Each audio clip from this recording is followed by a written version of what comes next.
Si estás pensando en comprar, vender o invertir en una casa, presta atención.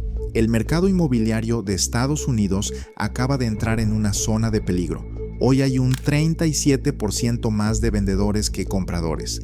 Es el mayor desequilibrio en más de 10 años. Los compradores están desapareciendo, las ventas siguen cayendo y muchos vendedores todavía viven en una ilusión, creyendo que sus casas valen lo mismo que hace 3 o 4 años. No bajan precios, las propiedades se quedan estancadas. Esto no es una pausa, es una corrección en marcha. Para algunos será dolor, para otros una oportunidad histórica. En este video te voy a mostrar qué está pasando realmente en 2026 y cómo prepararte antes de que el mercado te alcance.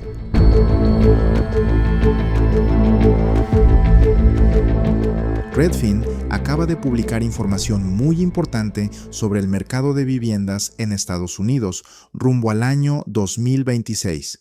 Hoy en día hay un problema claro. Hay muchos más vendedores que compradores. De hecho, hay un 37% más de personas tratando de vender casas que personas queriendo comprar. Esta diferencia no se veía desde hace más de 10 años. Cuando pasa algo así, normalmente los precios empiezan a bajar, porque los vendedores compiten entre ellos para lograr vender.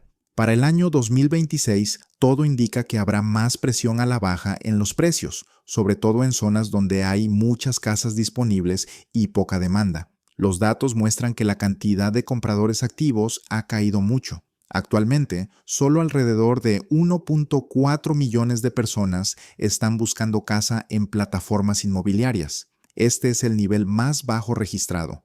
Además, las ventas pendientes, que son casas que ya estaban en proceso de venderse, han bajado un 6% comparado con el año anterior. Esto es una señal clara de que la demanda no se está recuperando.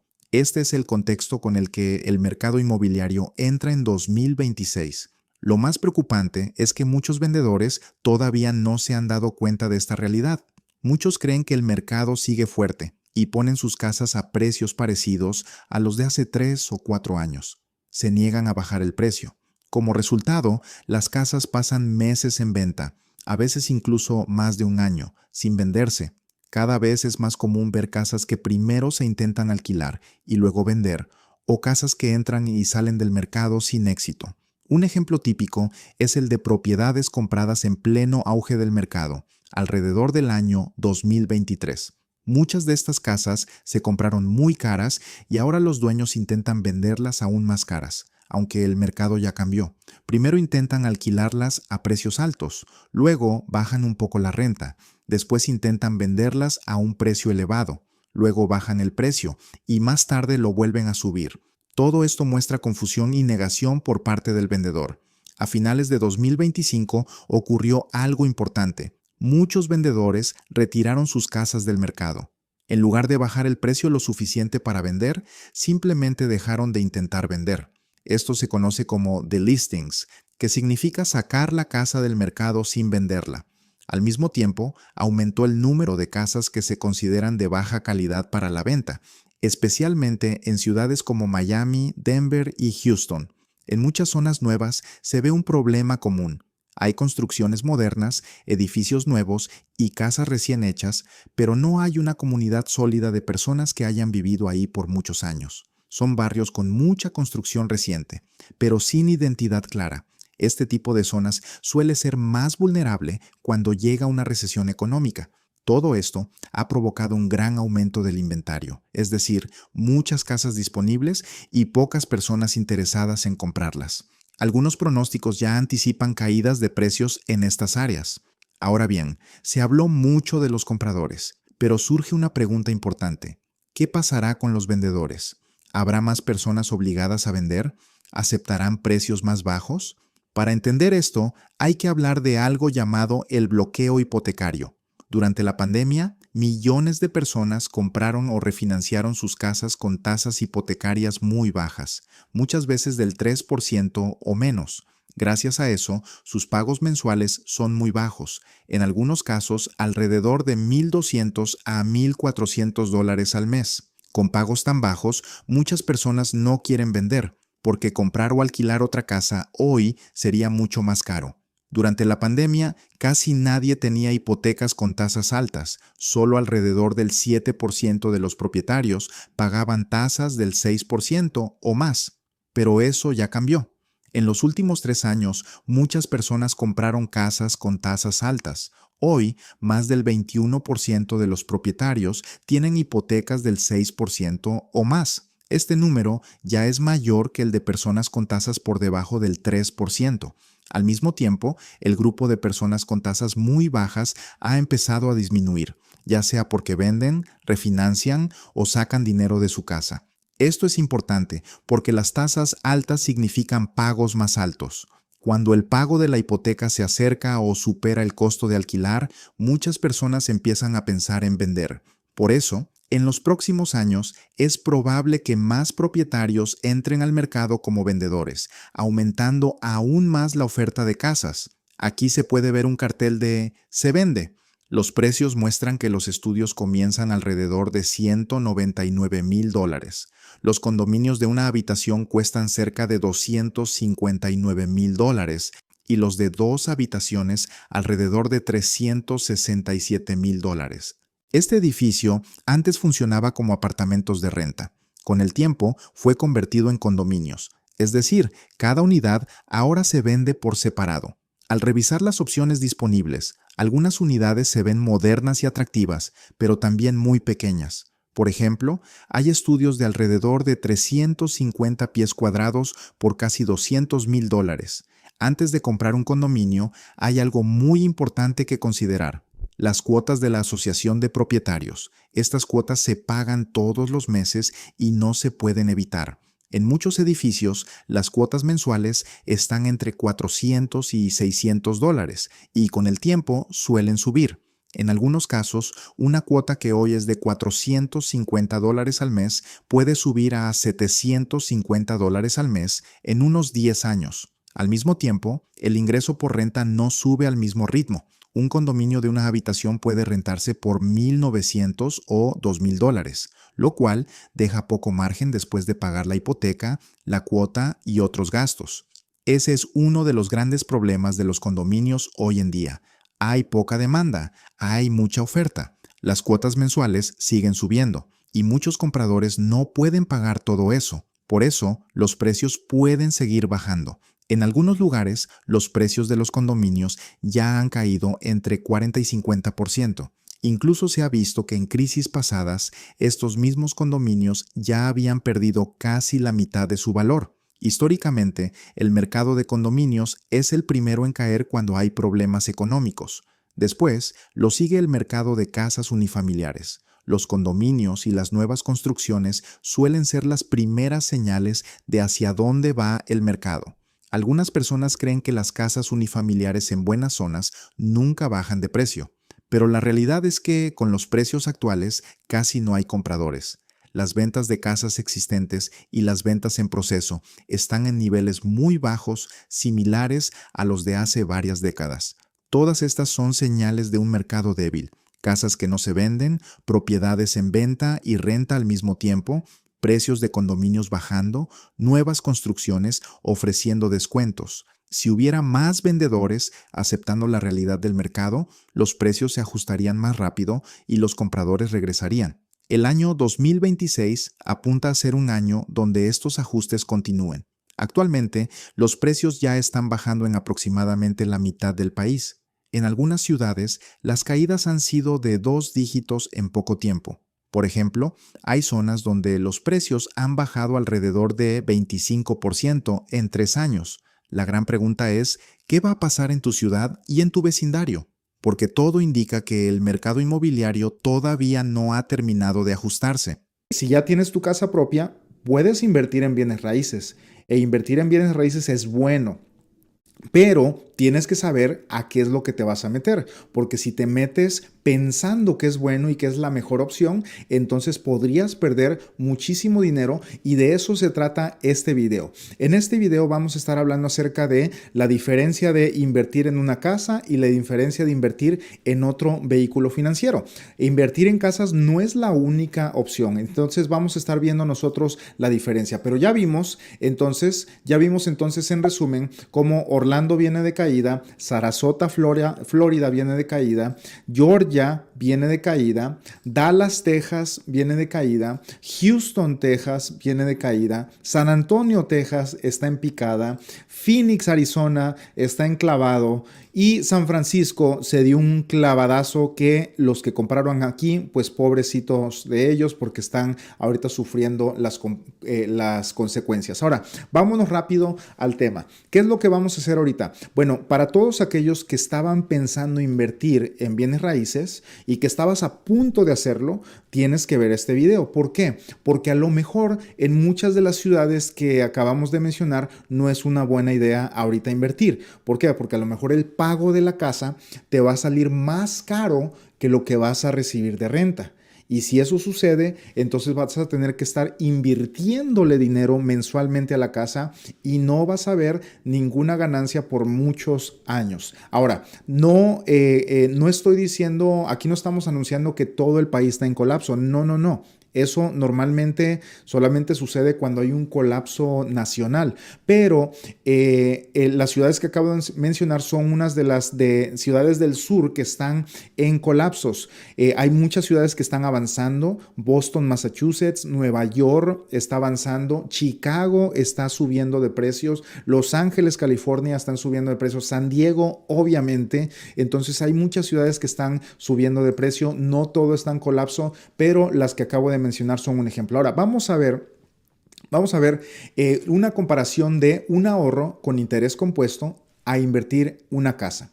¿Por qué? Porque a ti te gusta mucho la idea de invertir en una casa, pero vamos a conocer nosotros los números. Muy bien, entonces, una inversión en una casa, vamos a ver los gastos totales en 30 años y vamos a compararlo con una casa de $250,000 y vamos a compararlo con un propio ahorro en otro vehículo financiero, en otro tipo de ahorro donde tu dinero también va a crecer. Muy bien, entonces vamos a iniciar.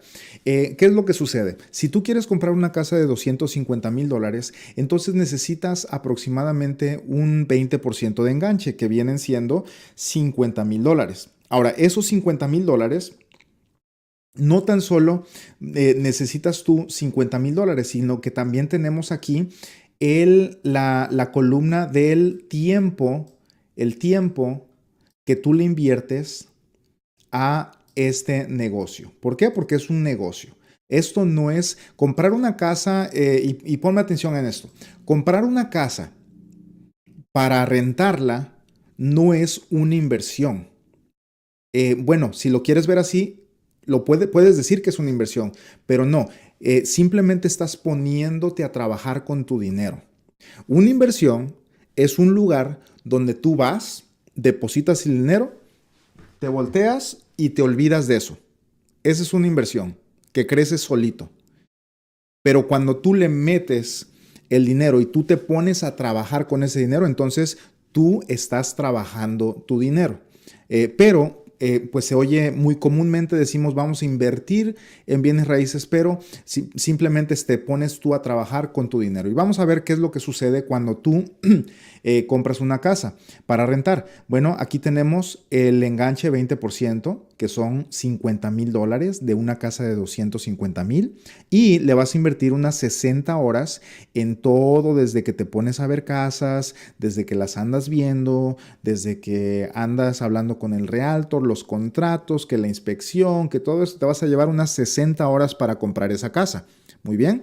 Y lo vamos a comparar con el ahorro. Entonces tenemos el tiempo, tenemos aquí la casa y tenemos aquí el ahorro con interés compuesto del que voy a hablar. Muy bien. Ahora, ¿qué más necesitas? Necesitas pagar los gastos de cierre. Los gastos de cierre, sucede esto, los puedes tú envolver en el precio de la casa y el precio te va a subir, los puedes negociar con el dueño, pero si tú tienes para los gastos de cierre, pues es mejor porque puedes entonces bajar el precio de la casa. Básicamente los gastos de cierre se pueden envolver ahí en el precio de la casa, pero aquí los puse. Los gastos de cierre en una casa de inversión son aproximadamente 3.5%. Aquí está. Y pues ahí no le puse que vas a invertir tiempo porque ya puse las 60 horas que vas a invertir en comprar esa casa. Ahora, Vamos a ver qué es lo que sigue. Tenemos también, ya que compras la casa, tenemos los cargos de listado por 30 meses. ¿Qué significa eso? De que tú vas a comprar la casa. Después que la compras, tú necesitas ponerla en renta. Ahora, el error que cometen muchas personas es de que ellos solos quieren rentar las casas. ¿Y qué es lo que sucede? De que no tienen las herramientas para calificar a los inquilinos y luego es un problema que no pueden sacar a los inquilinos, especialmente si estás en una área woke, en una zona woke donde los jueces son liberales, donde el gobierno es liberal y donde defienden más al inquilino que a ti como dueño de la casa.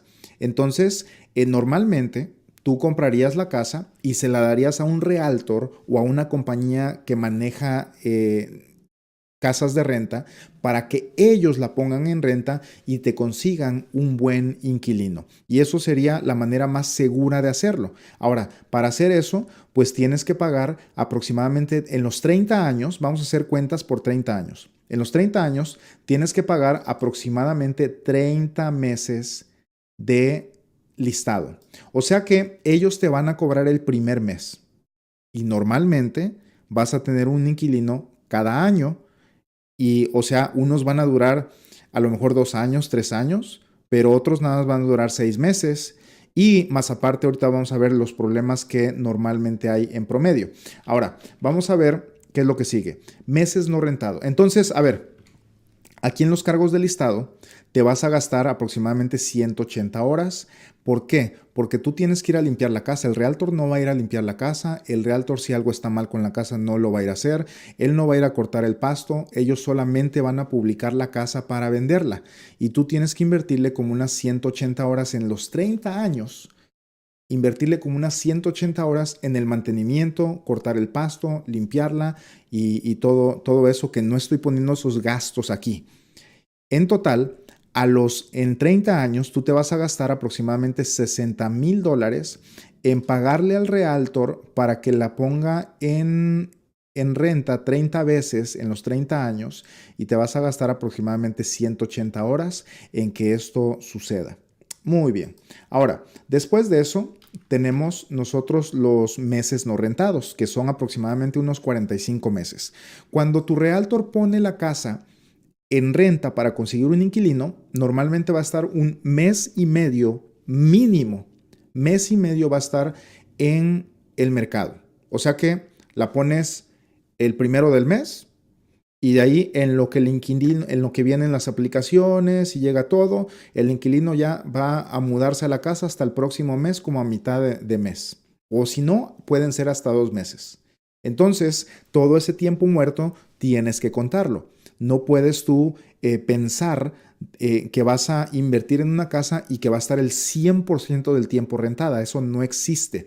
Aquí hay un término en real estate que se dice vacancy rate, que viene siendo el porcentaje de tiempo que la casa va a estar desocupada, y eso es normalmente un mes y medio por año, lo que equivale a 45 meses en todos los 30 años que tú vas a ser dueño de la casa. Ahí vas a tener que invertirle unas 270 horas.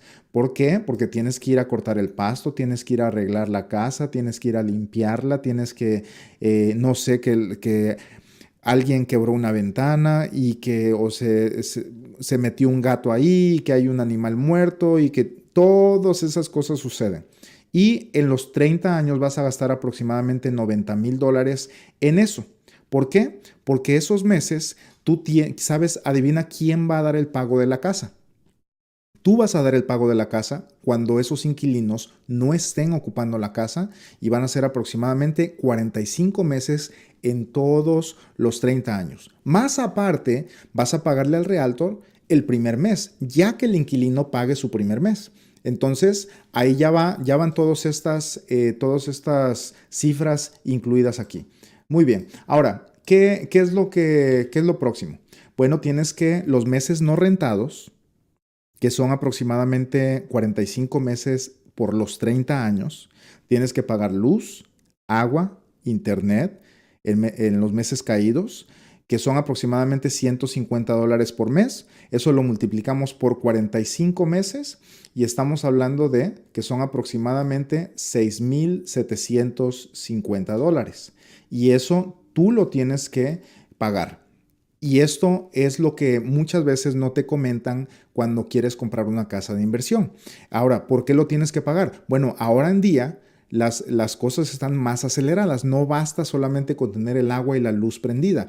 Debes de tener el agua prendida, debes de tener la luz prendida, porque cuando vayan los inquilinos a ver la casa, a ver si esa es la casa que ellos quieren rentar, si no tienes el aire acondicionado prendido, no van a querer rentar la casa. Si no tienes el agua, se va a hacer una mancha en la taza y la casa se va a empezar a deteriorar. Y después, 2 meses después que quieras prender el agua, puede haber un problema y puede haber una fuga. Eso pasa bastante. Entonces debes de mantener el agua, la luz y el internet, porque ahora hay que cuidar las casas con todo el vandalismo que hay, y a lo mejor vas a poner una camarita y ahí vas a estar gastando aproximadamente 150 al año. Ahora, ¿qué más vas a gastar si compras una casa para rentar? Si durante los 30 años, esto es algo que nadie te lo va a decir más que yo, vas a tener aproximadamente 3 evicciones en los 30 años. Y cada evicción te va a tomar aproximadamente 5 meses para sacar a esos inquilinos. Te va a ocupar aproximadamente 30 horas de tu tiempo y te va a costar aproximadamente $33,000 en sacarlos, ya con los pagos que tienes que seguir dando al banco y con los gastos que tienes que pagar en la corte o al abogado. Ahora, nadie te dice esto, pero si tú compras una casa para rentarla, en los 30 años es mucho tiempo. En esos 30 años van a existir por lo menos 3 personas, por muy bien que tú los filtres, aunque se la des a una compañía de mantenimiento, aunque se la des a una empresa que se dedica a eso, en 30 años de tantos inquilinos te van a salir 3, uno cada 10 años, que no se va a querer salir, y en lo que no se sale no te va a dar los pagos mensuales. Y tú tienes que pagar eso al banco. Y normalmente mínimo son 5 meses para que tú puedas sacar a esa persona. Entonces tú tienes que pagar todos los pagos del banco y después tienes que ir al juez y meter la aplicación. Aquí en Texas cuesta aproximadamente unos $400 si tú haces el trabajo, pero casi siempre te recomiendan que vayas con un abogado. Al abogado le vas a pagar unos $2,000, $3,000, pero los vas a sacar más rápido. Y a lo mejor te vas a ahorrar un pago de $2,000 que tenías tú en el préstamo de la casa.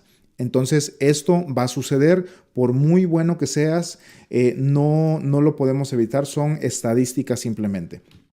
Ahora, ¿cuántas horas totales de trabajo vas a gastar? Bueno, aquí ya tenemos el total de horas que tú le vas a invertir a esa inversión para tener una casa de renta. Y otra vez te lo digo, no estoy aquí hablando yo de que comprar una casa para rentar es malo. No. Es una muy buena estrategia y muchas personas tienen, les va muy bien. A final de cuentas vas a ganar.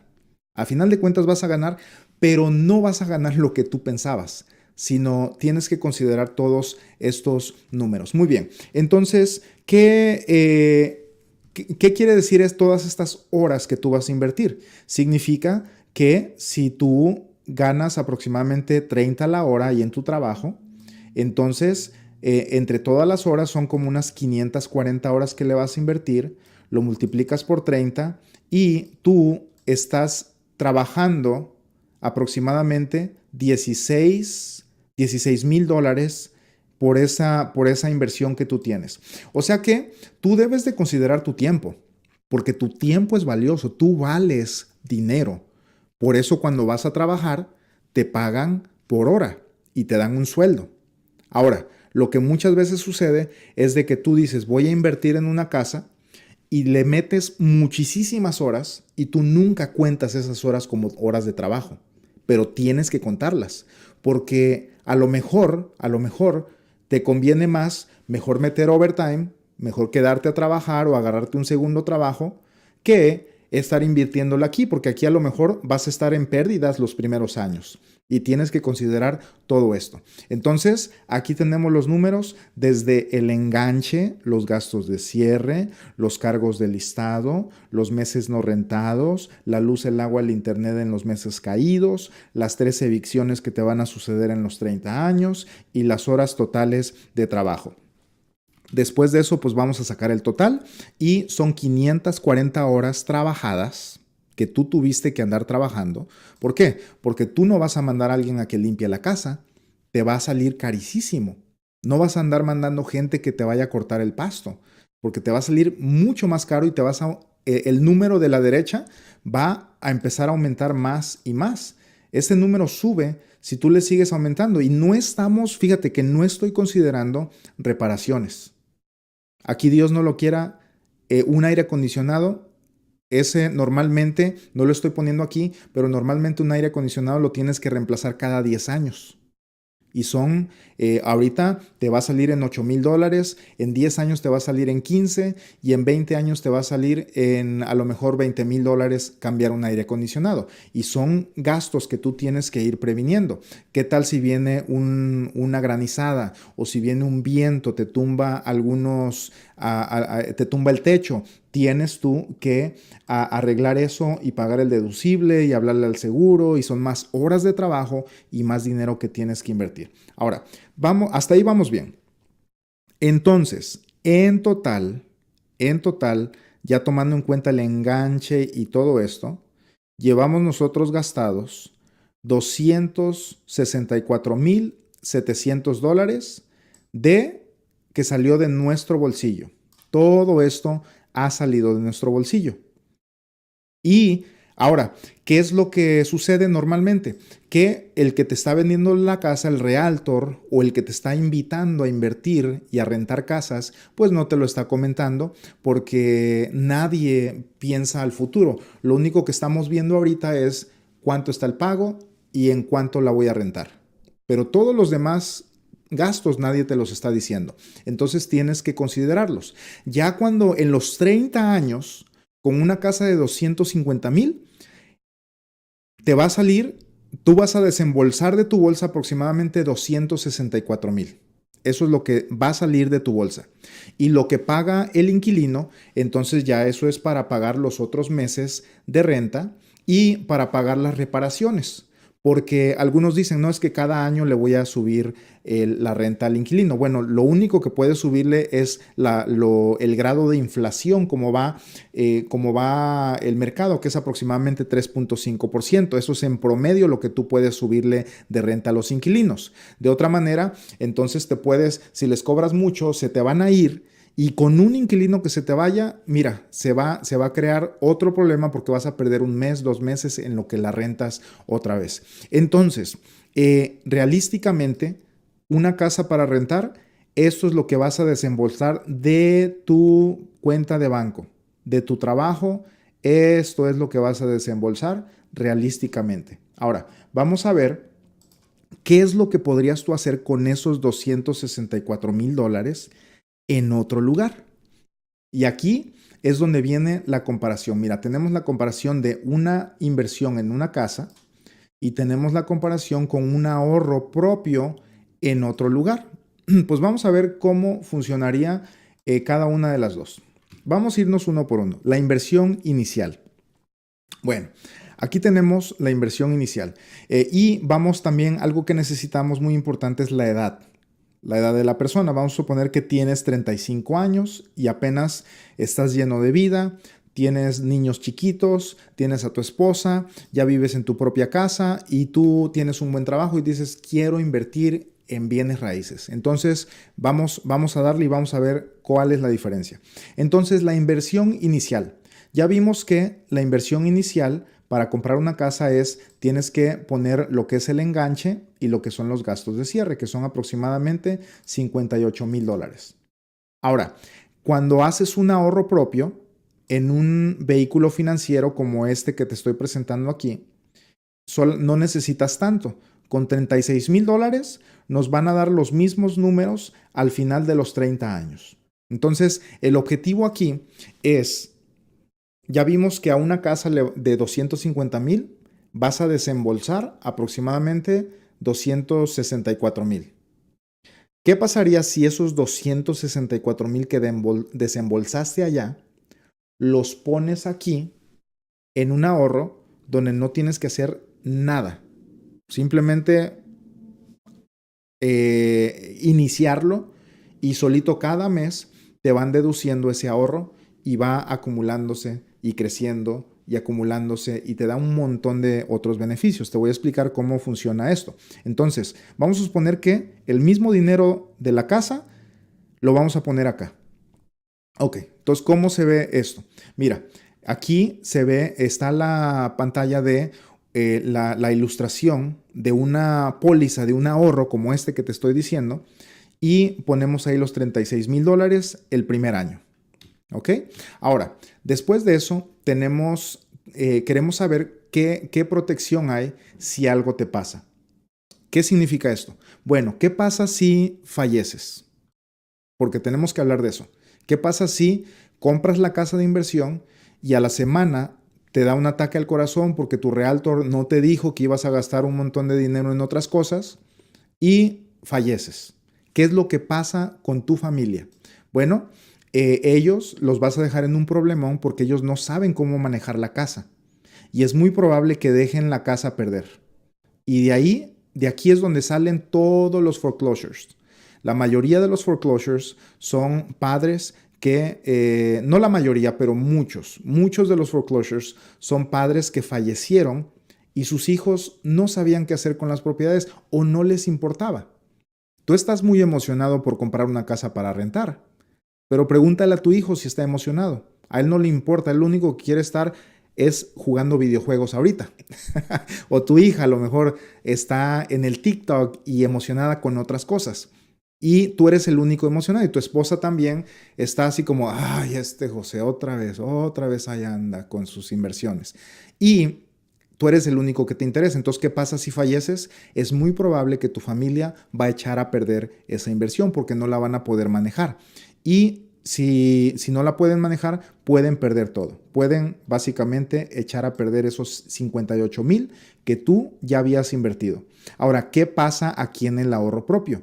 El ahorro propio tiene una protección. Este ahorro te da también un seguro de vida.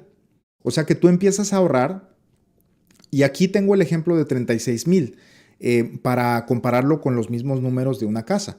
Pero estos ahorros tú los puedes iniciar con 200 al mes, 500 al mes, 1,000 al mes. No tienes que dar un down payment, no tienes que dar un enganche. Tú los inicias con el ahorro mensual, 200, 300, 500, 1,000, 2,000 al mes, lo que tú puedas ahorrar.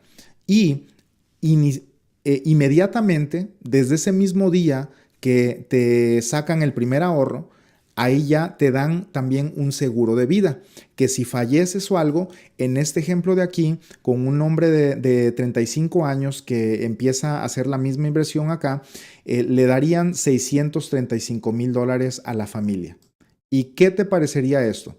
O sea que tú compras una casa, tienes una niña de 6 años, de 10 años, y luego falleces y tu esposa no sabe qué hacer con la casa y pierden todo el dinero. ¿Qué te gustaría más? ¿Meter a tu familia en problemas con esa casa de renta que compraste? ¿O que tengan un beneficio desde el día uno y si algo te pasa, que les llegue esa cantidad a sus manos? Y ya con eso tu hija puede ir a la universidad, tu hijo puede estudiar, puede graduarse de la universidad y van a ser personas provechosas. ¿Por qué? Porque si los dejas con problemas, va a suceder esto. Vas a dejar a tu niña de 10 años con problemas, dolida de su corazón de que su papi, su héroe, su Superman ya no está con ella. Y más aparte la dejaste pobre y con problemas. Tu hija, ¿tú crees que va a ir a la universidad? ¿Con qué dinero va a ir a la universidad? Y va a andar quebrantada de su corazón y pobre. ¿Y qué es lo que sucede normalmente? Hay muchos patanes allá afuera que se andan aprovechando de la debilidad de las muchachas que quedan en esa situación. Entonces, por un lado, puedes dejarlos sin protección y por el otro lado puedes dejarlos con esa protección. Muy bien. ¿Qué pasa? Eso apenas vamos empezando. Ahora vamos con la otra línea. Bueno, ¿dónde sale esto del beneficio de muerte? Si algo te sucede aquí, aquí está, mira. Y esta es una ilustración real que yo hice para las personas de 35 años que ahorran la misma cantidad que el ejemplo que estoy dando. Ahí está, 635,978 es aproximadamente lo que recibirían la familia. Ese mismo día les dan un cheque completito sin pagar impuestos y no tienen que pagar ni un centavito de impuestos. Y ese dinerito que tú tenías proyectado a 30 años, porque tú estás comprando la casa de 250,000, pensando de que en 30 años vas a venderla y vas a tener ya la herencia de tus hijos. Pero ¿qué crees? La herencia de tus hijos la puedes tener ya, hoy mismo, iniciando un ahorro alternativo que no es una casa. Muy bien. Ahora, vamos a pasar al otro beneficio. Accesibilidad a tu dinero, por ejemplo, en 5 años. En ninguno de los dos vas a tener accesibilidad a tu dinero en los primeros 1 o 2 años. Bueno, en la casa nunca tienes accesibilidad, pero aquí como a los 3 años ya empiezas a tener accesibilidad. ¿Qué significa eso? Supongamos que tú a tu casa le inviertes 58,000. En 5 años, ¿cuánto dinero de estos 58 puedes tú sacar? ¿Sabes cuánto? 0. En 5 años no puedes sacar nada. Tienes que vender la casa y como todavía no tiene equity, no vas a ganar nada, vas a perder porque tienes ahora que pagar comisiones y va a ser algo terrible. O sea que mucha gente se mete con dinero, traen poquito dinero para invertir para una casa, andan muy apretados de dinero. Y lo que sucede es de que en 5 años no pueden vender necesitan dinero urgentemente porque sucedió algo y la casa todavía no tiene el valor suficiente para sacarle.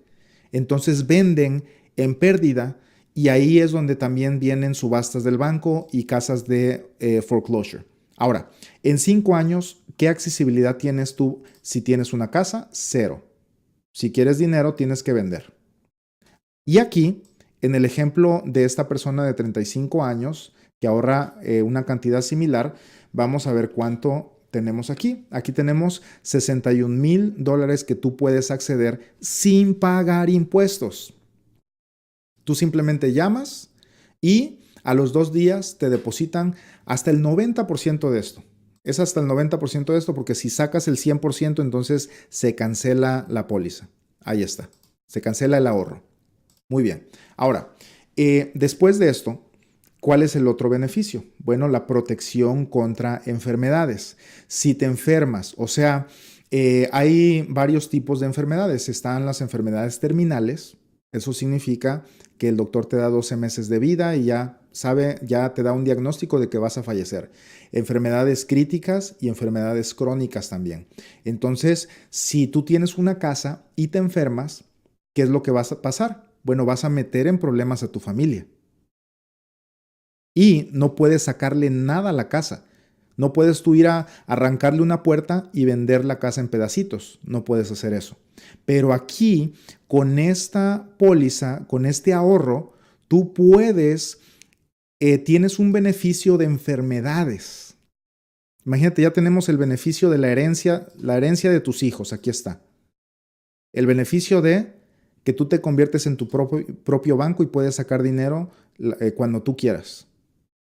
Y después tienes el beneficio de que si te enfermas, si te da una enfermedad crítica, crónica o terminal, tienes entre $595,000 hasta $1,500,000 para que te cures, para que sobrevivas y para que estés tranquilo los últimos días de tu vida si es que te pega alguna de estas enfermedades. Ahora, ¿cómo se ve esto en la póliza? Mira, aquí tenemos nosotros esta es una ilustración sacada de una póliza real.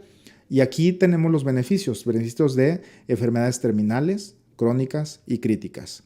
Si te da las enfermedades terminales significa que si el doctor te dice que tienes 12 meses de vida, entonces empiezas a cobrar.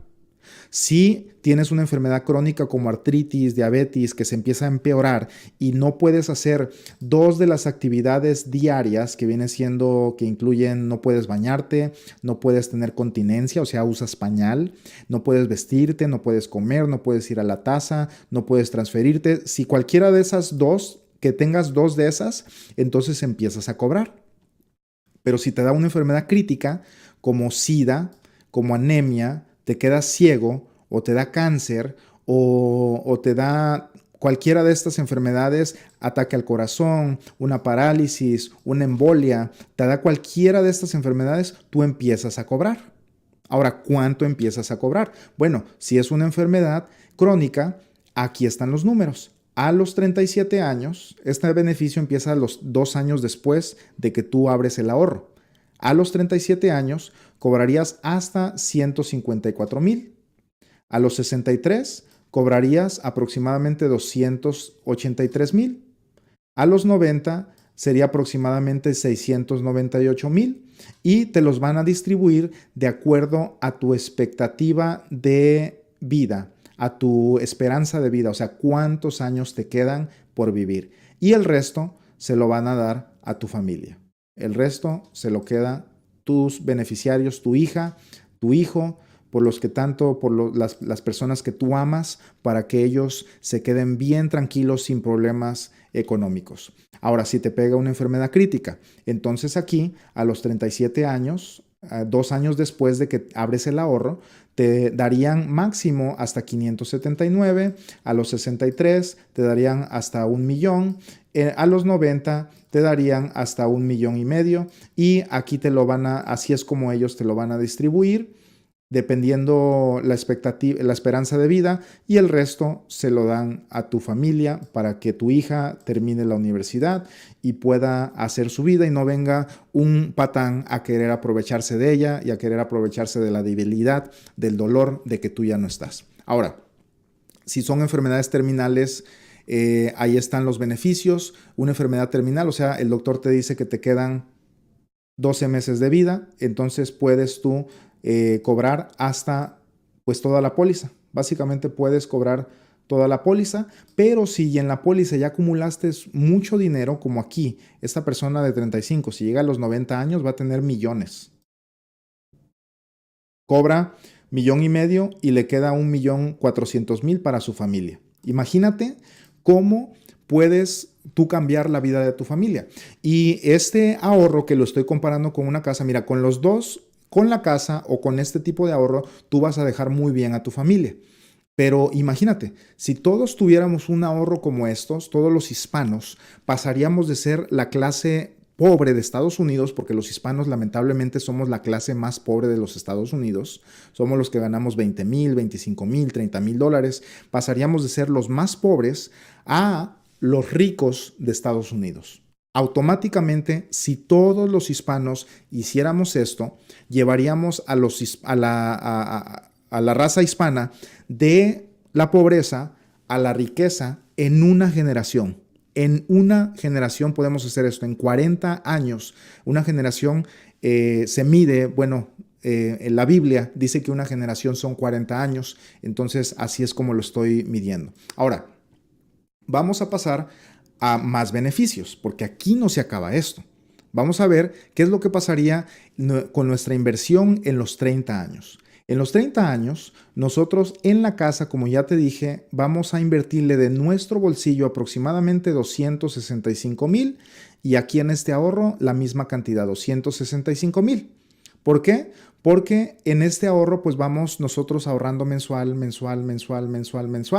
y en la casa vamos nosotros gastando conforme van saliendo los problemas. O sea, tú compras una casa de renta, tu realtor no te dijo, pero van a salir 1,000,000 de problemas y cada vez que sale un problema tienes que desembolsar. tienes que desembolsar. Y estás desembolsando y más, y más, y más, y más. Entonces, en lugar de estar con esos ataques de pánico, de que, ay, ya nada más estás esperando la mala noticia, qué es lo que le pasó a la casa, qué le pasó al inquilino, ya se me salió, ya es fin de mes y ya es primero, ya es segundo, tercero, ya es el quinto día del mes y no recibo la renta y estás tú con esos nervios y ese dolor en tu corazón. Todo eso lo puedes eliminar y simplemente que te saquen el ahorro mensualmente de tu cuenta de banco. Entonces, en los dos invertimos o metimos la misma cantidad. Pusimos a trabajar la misma cantidad. Ahora, ¿qué pasa? ¿Cómo se ve aquí en la póliza? Mira, aquí están. Con este ejemplo, a los 30 años ya le pusimos $262,000, que es muy similar a lo que le invertimos a la casa. Ahora, ¿qué pasa con las ganancias totales en papel? ¿Cuánto tenemos después de los 30 años? Bueno, existe una ganancia que se llama la ganancia en papel. Eso significa que es simplemente lo que vale nuestra alcancía o lo que vale nuestra inversión o nuestro ahorro. Pero es muy diferente, las ganancias en papel son muy diferentes a las ganancias ya realizadas. La ganancia realizada es ya cuando tienes el dinero en la bolsa. Entonces, en una casa que ahorita la compras por $250,000, en 30 años va a valer aproximadamente $701,000. Ahora, ¿cómo saqué este número? Pues lo saqué con la inflación. Porque las casas son el mejor termómetro para medir la inflación. Las casas van midiendo la inflación y si tú ves las ganancias que han tenido las casas a través de los años, es la misma ganancia que ha tenido la inflación, exactamente alrededor del 3.5%. Entonces, una casa que hace 30 años costaba $250,000, ahorita cuesta $701,000 y ahí está tu ganancia en papel. ¿Y cuánto tienes aquí en la póliza? Aquí tienes un poquito menos, pero ahorita te vas a impactar de lo que vas a ver aquí. Muy bien, entonces aquí tenemos las ganancias en papel y mira, aquí tenemos la ganancia en la póliza. Ese es dinero disponible que tú puedes sacar. Muy bien.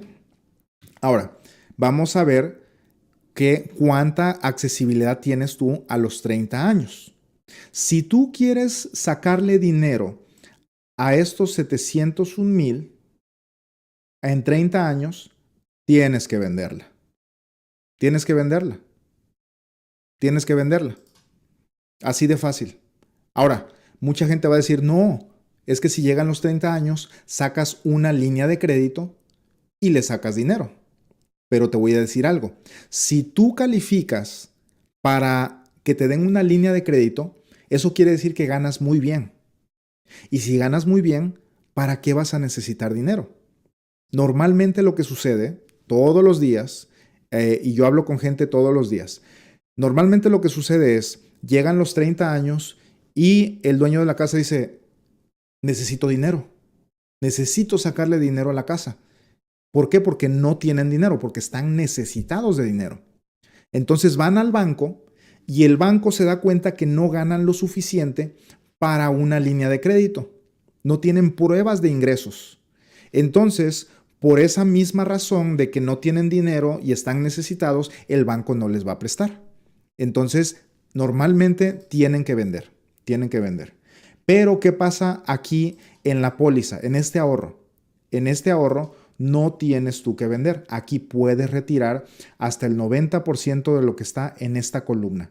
O sea que si a los 60 años tienes 471 aproximadamente, tú puedes retirar hasta el 90%, que viene siendo como unos 420,000.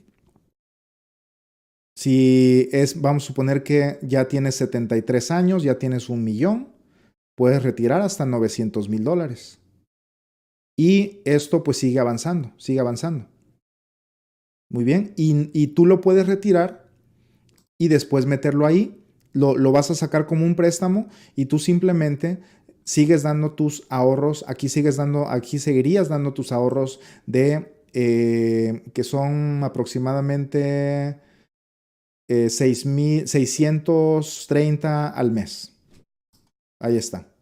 Muy bien. Ahora, ¿Qué pasa ahora con cuando los costos para sacar el dinero? Recuerda que yo te dije que tú tienes una ganancia en papel de $701,000. Pero si vendes, si a ti tú necesitas el dinero y necesitas vender, entonces vas a gastar 10% en las comisiones, gastos de cierre, compañía de título, póliza de título y todos los gastos que tienes tú para vender una casa es aproximadamente el 10%. Más aparte, como es una casa de inversión, el gobierno va a estar ahí en primera línea para quitarte un 20% de esa ganancia. Entonces te van a tumbar el 30% aproximadamente, que son unos $210,000. $210,000, a esos $210,000 diles adiós. Y esos son entre comisiones, realtors, compañías de título, impuestos y todo, ahí se te fueron $210,000. Entonces, la ilusión de que tu inversión costaba 700, la ilusión de que tu inversión costaba 701 es simplemente una ilusión. ¿Por qué? Porque es 700,000 en papel, pero si vendes ya no tienes 700, ya tienes como unas 400 y algo. Muy bien. Ahora, en el ahorro, ¿cómo funciona esto? Si tú quieres retirar, ¿cuánto te cobran? ¿Quieres ver cuánto te cobran? Nada. No tienes que pagar impuestos. Y el dinero te lo deposita porque es tu dinero. Ahora, ¿por qué no tienes que pagar impuestos? Porque este vehículo financiero, este ahorro, es una canasta que tiene muchos beneficios. Ya te los mencioné. Tiene el beneficio de la herencia de tus hijos. Ahí está la herencia. Si tú lees la Biblia y eres creyente, tú sabes de que Dios nos manda a dejarles una herencia a nuestros hijos, y los judíos, por eso es una raza que tiene miles de años en esta tierra, y ellos no van a ser, nunca los van a poder destruir.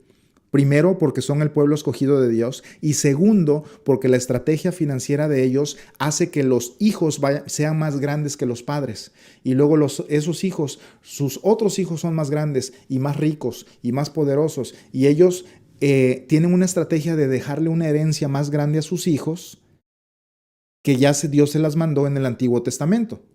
Entonces, en esta canasta de beneficios de ahorro que te estoy diciendo, tú tienes la herencia de tus hijos, tienes protección contra enfermedades terminales, críticas y crónicas, tienes el crecimiento de tu dinero con los mercados, tienes eliminación de riesgo, tienes beneficios de impuesto, que es lo que estamos viendo aquí, y tienes liquidez. O sea que no tienes que esperar a que estás viejito para retirar. Tú, si a los 5 años ya acumulaste algo, ya puedes retirar ese dinero para cualquier cosa que lo necesites. Muy bien. Entonces ahí están los códigos del IRS que le dan el beneficio a este vehículo financiero, que está clasificado como un seguro de vida. Pero no es un simplecito seguro de vida, no es nada de eso. Un seguro de vida regular, tú lo compras, en 10 años ya expiró, o en 20 años ya expiró. Te tienes que morir rápido con un seguro de vida típico, porque esos se expiran y si no te moriste, entonces ya perdiste. Es como un juego de que tómala o déjala. Ahora, aquí ya vimos entonces los costos para vender la casa. Y básicamente durante los 30 años tu dinero está atorado. Está totalmente atorado tu dinero aquí. Por eso tú has visto que yo no soy de la idea de comprar casas en efectivo. Porque si tú compras una casa en efectivo, pues está bien, ¿no? Y cada quien tiene su propia estrategia. Pero si tú compras una casa en efectivo, tu dinero se queda atorado. Tu dinero se queda amarrado y no puedes sacarlo. No te van a dar, es dificilísimo que te den una línea de crédito, es dificilísimo refinanciar y te van a cobrar $15,000 por refinanciar. Y es algo brutal porque tu dinero está ahí y tú dices, ay, ahora que necesito el dinero porque tengo que vender la casa, y te obliga a hacer cosas precipitadas que te quitan y te roban las ganancias. Ahora, después de eso, el total dinero de disponible después de los 30 años, después de los impuestos, después de todo lo que te cobran, mira, aquí tenemos 490,000 y aquí tenemos 600,000 que tú puedes disponer. Ahora, ¿cuál es la diferencia? Aquí, todos estos años, tú no tuviste que hacer absolutamente nada. Pudiste haber echándote a dormir al sillón y el ahorro te lo sacan automático del banco y no tuviste que hacer nada. Y cuando llegó tiempo de sacar dinero, tú simplemente levantaste el teléfono y empezaste y te depositaron a los 3 días. Pero para la casa tuviste que atravesar por un montón de trabajo y un montón de problemas, de corajes, no sé, hasta te enfermaste de esa preocupación, etcétera.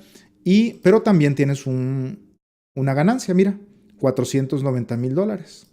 Es lo que tú lograste ahorrar en esa casa. Entonces aquí es donde ya está la diferencia y tú puedes tomar una decisión de dónde poner tu dinero a trabajar. Y aquí mira, está un ejemplo a los 30 años, eso es el dinero que puedes sacar en este ejemplo de una persona de 35 años que ahorra lo mismo que ahorraría que invertiría en una casa. Y por último, la herencia para tus hijos y tus nietos. Muy bien, yo le pregunto a la gente, oye, ¿has pensado en la herencia para tus hijos? La mayoría no ha pensado en eso, pero es muy sabio pensar en eso. ¿Por qué? Porque si nosotros hay muchas cosas de la manera que te puedo explicar. Te la puedo explicar desde el punto de vista patriótico. Si tú veniste a Estados Unidos, porque Estados Unidos te dio lo que en tu país no te pudieron dar. Y si venimos aquí, es para que levantemos al país y lo dejemos mejor que como lo encontramos. Eso significa que si tú dejas a tus hijos más pobre que como tú estás y no les dejas una herencia, entonces estás degradando el país. Eso viéndolo del punto de vista patriótico. Pero si eso no te interesa, entonces vamos a verlo del punto de vista de la herencia, ¿no? Son tus hijos y tú los amas. Ahora, este ahorro y cualquier inversión, si tú no amas a tus hijos, pues no tiene sentido. Y básicamente yo me puse a pensar en esto, que si tú, para lo que estás trabajando, si tú no amas a tus hijos, entonces nada tiene sentido. Porque ¿para qué estás trabajando? Le vas a dejar dinero a unas criaturas que tú engendraste que no los quieres. Entonces como que la vida no tiene sentido si no amas a tus hijos. Pero si sí amas a tus hijos, entonces esto hace mucho sentido. Y mira nada más la diferencia. En todo tu trabajo aquí, 540 horas que le invertiste aquí, te va a dar $490,000 de herencia para tus hijos. Y aquí te va a dar 1,200,000. ¿Y qué crees? Es el mismo dinero, fue el mismo dinero, pero en un lado no tuviste que invertir ni horas ni nada y generaste más. Y mira, ahí está, no me lo estoy sacando de la manga. A los 30 años, algo te pasa y tú ya tienes 1,200,000 para la herencia de tus hijos. Literalmente, como te dije, tú puedes cambiar la sociedad hispana en los Estados Unidos y irnos todos de ser pobres a ser la sociedad rica. ¿No te gustaría ayudar para que los hispanos salgamos de la sociedad pobre y lleguemos a la sociedad rica? ¿No te gustaría dejar a tus hijos y a tu descendencia? Porque ellos se van a acordar de ti. Mira, si tú no les dejas nada a tus hijos, ellos te vas a morir, te van a hacer el funeral, un mariachi y se acabó. Para la otra Navidad ya no se van a acordar de ti. Pero si tú les dejas 1,200,000 a tus nenes, te van a recordar por el resto de sus vidas, van a poner tu foto grandota en la sala y todas las Navidades van a hablar de ti porque tú eres el héroe que los dejaste bien acomodados en este país. Y no tan solamente tus hijos, tus nietos te van a recordar. Y no tan solo eso, sino que tú le vas a transmitir unos buenos hábitos a tus hijos, porque ahora tú le dejaste a tus hijos Y ahora tus hijos eso lo van a tomar de ejemplo para hacerlo con sus hijos y en 100, 150 años, 200 años, tu generación va a ser extremadamente rica aquí en los Estados Unidos si nosotros hacemos esto. Yo ya lo estoy haciendo, ya nada más es cuestión de que tú lo hagas. Y aquí tenemos los números, aquí tenemos los resultados entonces de qué es lo que podemos nosotros lograr. Y pues está en ti si quieres iniciar ahora, quieres iniciar después. Y yo te invito a que lo hagas ahora, porque el tiempo pasa. ¿Cuántos años llevas en Estados Unidos y no has ahorrado nada? Ya llevas 20 años, ya llevas 30 años. ¿Y cuánto tienes en el banco? ¿Ya tienes 100,000, 200,000 en el banco? ¿Ya tienes $500,000 en el banco? La respuesta en la mayoría de los casos es no. Entonces, ¿qué estamos esperando? Ahora, como te mencioné, este tipo de ahorros no tienen que ser, no tienes que empezar tú con $36,000. No, no, no, no, no, no, no. Tú inicias un ahorro de estos, hoy lo puedes iniciar con, no sé, dependiendo tu edad, $200, $300, $500 al mes, $1,000, $2,000. Hay personas que ahorran $7,000 al mes. Personas que ganan $40,000 al mes, $50,000 al mes, pues ellos fácilmente pueden ahorrar $5,000 al mes. El asunto es iniciar porque los años están corriendo. Y no quiero que pasen 20, 30 años y después te acuerdes de mí y digas, ay, le hubiera hecho caso a ese Sam. Le hubiera hecho caso a ese Sam. Y el tiempo pasa. Entonces, calcula cuánto tiempo llevas aquí, cuánto ya tienes ahorrado y te vas a dar cuenta de que necesitas empezar ya. Ahora, para las personas que no les alcanza para invertir en una casa, pienso que esta es la mejor opción. Porque no necesitas enganche, no necesitas, necesitas calificar, ¿eh? No a todos los califican, pero la calificación no tiene nada que ver con tu puntaje de crédito, ni con cuánto dinero tienes en el banco. La calificación tiene que ver con tu salud. Si tú estás sano relativamente o tengas algún problemita o algo, no va a pasar nada. Si tienes un problema ya grave, entonces ya a lo mejor no te van a calificar. Y esa es otra cosa. Tú puedes decir, me voy a esperar para el otro año porque voy a agarrarme otro trabajo, voy a hacer esto, otro. Puedes esperarte, pero ¿qué sucede? Que si te enfermas de aquí a un año, te pega algún cáncer, alguna enfermedad, van a pasar dos cosas. Ya nunca te van a querer asegurar. Y número dos, no vas a tener ninguna protección para tu vida. Entonces, el tiempo siempre es ayer. Ayer teníamos que empezar a ahorrar, ayer teníamos que empezar a protegernos, ayer teníamos que empezar a invertir y si tú lo que quieres hacer es invertir en una casa, pues bueno, pienso que estos números son muy realistas, los puedes tú aplicar en las inversiones que vas a tener y de todos modos vas a ganar. ¿Por qué? Porque el tener una casa te va a dar un orgullo muy grande. Tú vas a una fiesta un fin de semana y les dices que tienes una casa o dos casas o tres casas de renta y la gente te va a ver con los mejores ojos, te van a ver como el inversionista, te van a ver como el Donald Trump de la familia.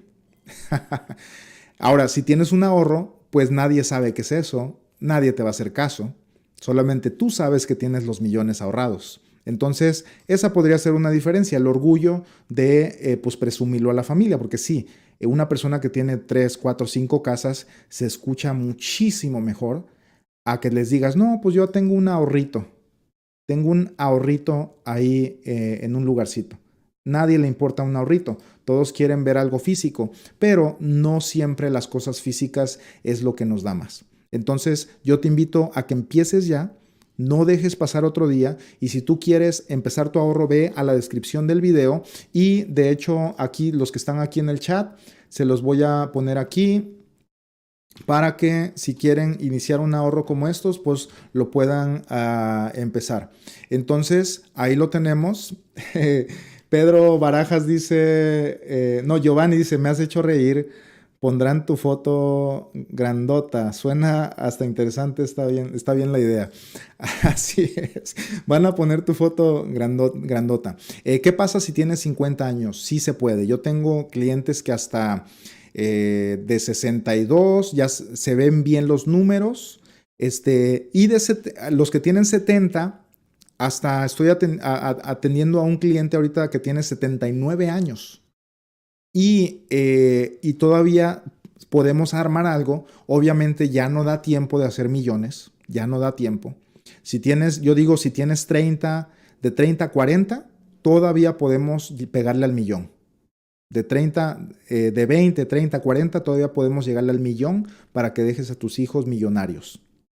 Ya de 40 para arriba, ya empiezan a bajar los números, pero también, si tienes $2,000 para ahorrar, aunque tengas 50, esa cosa va a avanzar muchísimo y vas a acumular bastante y puedes pegarle al millón.